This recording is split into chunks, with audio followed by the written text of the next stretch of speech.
ભરૂચના edit judicial મેજિસ્ટ્રેટની કોર્ટમાંથી એક ચર્ચાસ્પદ કિસ્સો સામે આવ્યો છે. વાત કંઈક એમ છે કે ભરૂચ શહેરના લીંબડી ચોક કુંભારિયા ઢોળા વિસ્તારમાં રહેતી દમયંતીબેન પરમાર નામની યુવતીના લગ્ન દમણ ખાતે ભગુભાઈની ચાલ વિસ્તારમાં રહેતા રાકેશભાઈ ગણેશભાઈ સેની સાથે થયા હતા.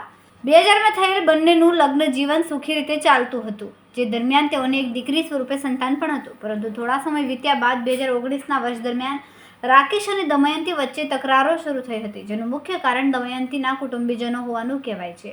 તેઓ દમણ ખાતે જતી ત્યારે તેઓની કરતૂતો જોઈને રાકેશને અણગમો થતો અને જેને લઈને દમયંતીને કહેતો, પરંતુ આ જ બાબતો બંને વચ્ચે ઝઘડાનું કારણ બનતી હતી. જે બાદ દમયંતી દ્વારા પ્રથમ દમણ અને પછી ભરૂચ ખાતે રાકેશની વિરુદ્ધમાં ફરિયાદ કરવામાં આવી હતી. બાદમાં સમગ્ર બાબત અંગેનો કેસ ભરૂચ એડી જ્યુડિશિયલ મેજિસ્ટ્રેટની કોર્ટમાં ચાલ્યો હતો. આ દરમિયાન દમયંતી દ્વારા કોર્ટમાં ડોમેસ્ટિક વાયલન્સના એક્ટ હેઠળ કેસ કર્યો હતો અને કોર્ટ સમક્ષ સોગંદનામા રજૂ કર્યા હતા. કેસ થોડા સમય સુધી ચાલ્યો, પરંતુ પોતે સેન્ટ્રલ ગવર્મેન્ટમાં આરોગ્ય વિભાગમાં સરકારી કોન્ટ્રાક્ટમાં કામ કરી પોતે પગારદાર છે તે બાબત છુપાવી જાતે નોકરી કરે છે તેવું છુપાવી તથા દમણ ખાતે પોતાનું મકાન હોવા છતાં તે વિગતો છુપાવીને પોતે આવક અને રહેણાંકની વિગતો સોગંદનામામાં દર્શાવી નહીં ખોટું સોગંદનામું કોર્ટમાં રજૂ કર્યું હતું.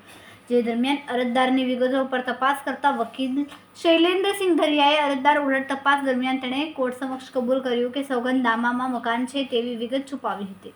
તેઓ કોર્ટમાં તેઓએ રજૂ કરેલ સોગંદનામું ખોટું છે તેમજ ભરૂચ કોર્ટમાં કેસ કર્યો પહેલા દમણમાં મકાન તેઓ પાસે હતું જેવી બાબતો જણાવી હતી. સાથે સરકાર તરફથી મળતી સુવિધાઓ માટે આ મકાનથી વિગતો તેઓએ છુપાવી હતી. આ દરમિયાન સામાવાડા રાકેશભાઈના વકીલ શૈલેન્દ્રસિંહ ધરિયા દ્વારા કોર્ટમાં દમયંતીબેન વિરુદ્ધ અરજી આપી હતી. કોર્ટમાં ખોટું સોગંદનામું રજૂ કરીને કોર્ટને ગેરમાર્ગે દોરીને ખોટી વિગત આપવા બદલ કાર્યવાહી કરવા માંગ કરી હતી. તે અરજી કોર્ટે મંજૂર રાખીને તારીખ 9/5/2024ના રોજ હુકમ કર્યો હતો કે આઈપીસી કલમ 199, 151 કટ 199, 191, 193 સાથે તદુપરાંતની કલમ 209 મુજબનો ગુનો નોંધવા ચીફ જીયુ મેમ કોર્ટના રજિસ્ટ્રારને હુકમ કર્યો હતો. અહીં ઉલ્લેખનીય છે કે સભ્ય સમાજમાં ચોંકાવનારા કિસ્સાનો સમાન ઘટનાક્રમ બન્યો છે, જેમાં પતિ સામે ફરિયાદ કરેલી પત્ની આખરે હવે આરોપી બની ચૂકી છે, જે દરેક માટે નોંધ સમાન કિસ્સો છે. રિપોર્ટર રવિ સૈયદ, તહેલકા ન્યૂઝ, ભરૂચ.